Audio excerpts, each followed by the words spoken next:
Moving on now, it is AI news. AI is becoming an unwanted housemate. The one who never does the dishes insists on joining every conversation and keeps trying to sell you crypto. You know the one, you know who you are. All while increasingly becoming a cornerstone of its own bubble economy. AI has been the new NF bubble tea for a while now, with pop-up shops all over the internet. Everybody is making their own automated chatbots to avoid talking to customers. Bosses are using it so they don't have to employ staff, and people use AI to avoid thinking. Seems these days everybody wants a slice of the AI pie.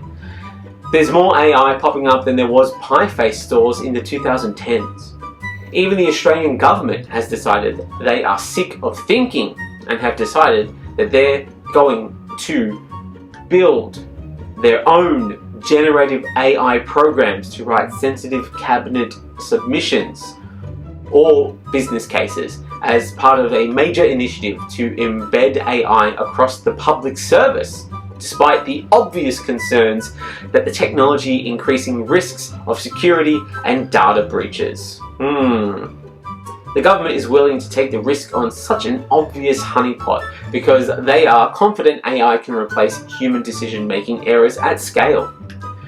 We've already seen a preview of how well an automated system can do this task when we used one to mass create errors for the Robodebt scandal, so I guess they're just sticking to what they know best.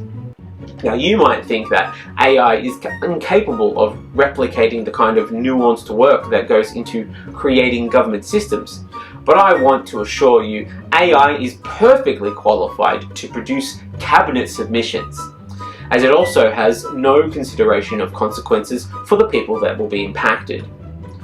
I thought that it would be obvious as we are now staring down the precipice of a possible future where the government will turn over large-scale decisions to AI. It felt self-evident to me.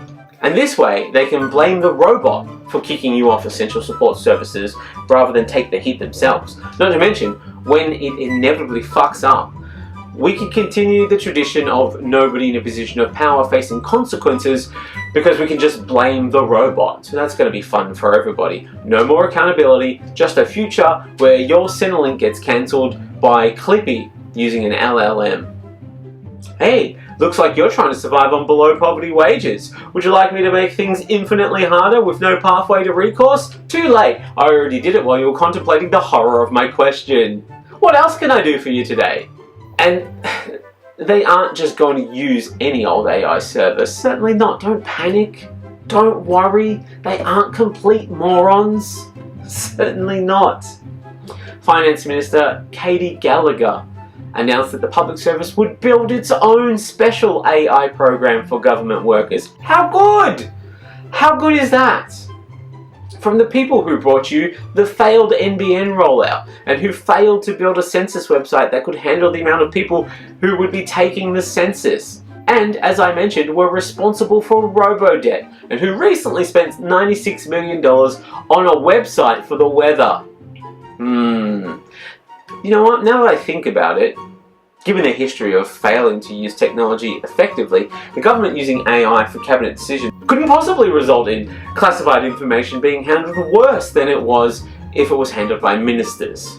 Given their track record, this might even be the safest place for classified documents, because they'll never get the system online long enough to leak anything out. Gallagher spruiked the benefits as being mostly around productivity as the justification for rolling out generative programs, which will mean with generative AI drafting cabinet papers, ministers will be freed up for more important work like figuring out their next major pork barrelling venture, securing their golden parachute, or investing in an industry that they refuse to make legislation about so that they can take a cushy job as a consultant when they reach their post-politics life. I'm not even sure why they need to build an AI system. If they wanted something that was heartless, inefficient, and prone to making costly mistakes, they've already got Centrelink.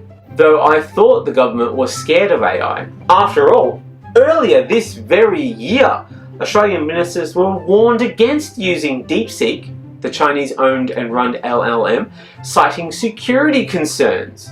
Even US-made AI, such as those developed by OpenAI, have sparked privacy concerns regarding the use of personal data input into their chatbots to train AI models. But apparently, that panic magically disappears if it's our AI doing the spying. Only we get to spy on our own citizens. It's only okay if we use a true blue, dinky-die, fair dinkum AI. In this case, AI stands for Aussie Intelligence, oi, oi, oi. It uses words like crikey and struth and arvo with the correct cultural context. Under the government's new plan, federal bureaucrats will gain access to a ChatGPT-style artificial intelligence engine from 2026, which will be known as GovAI Chat. And let me say, boring! Real fucking snooze fest of a name there. I know that you're the government, but come on, do better. If we're going to introduce this monstrosity into the public service, can we at least give it a better name?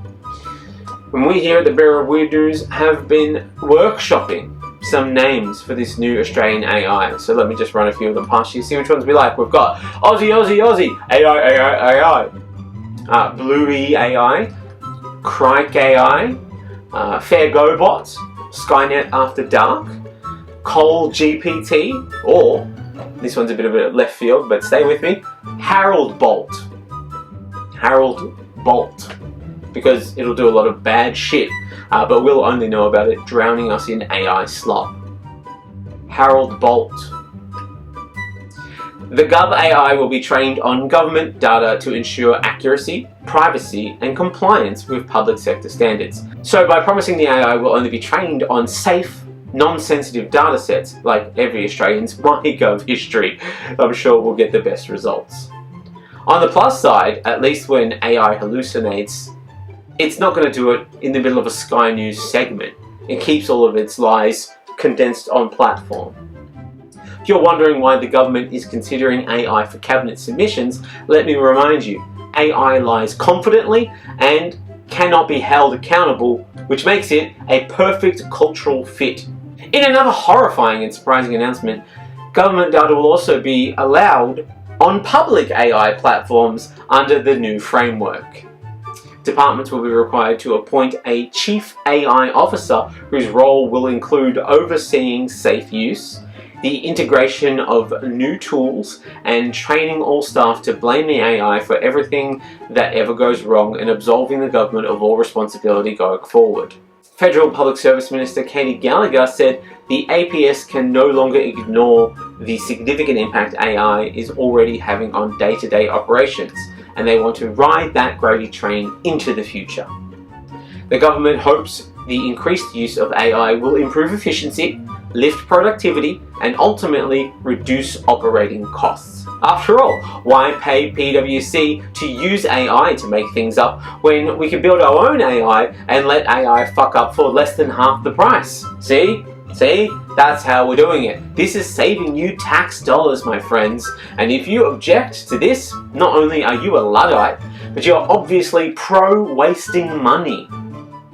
Now, remember, PwC has had to return a fraction of its unearned pay of the use of AI when generating a report about why the use of AI in government work is bad. A genuine thing that actually happened. So obviously, once they've built the AI and are implementing it, we will be making the government return a significant chunk of the money that they take to do their jobs, as they are now outsourcing it to AI, which, if you remember from that report from earlier, is bad.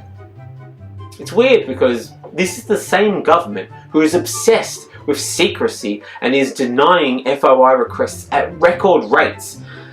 So at least now we know if we want government data, well, we'll be able to get it from a hacker on the dark web much faster and for less than paying for multiple FOI requests that'll just get rejected anyway. And we'll probably have more information than if they actually sent us an FOI request. So actually, I take it all back. This is much more efficient and way more effective.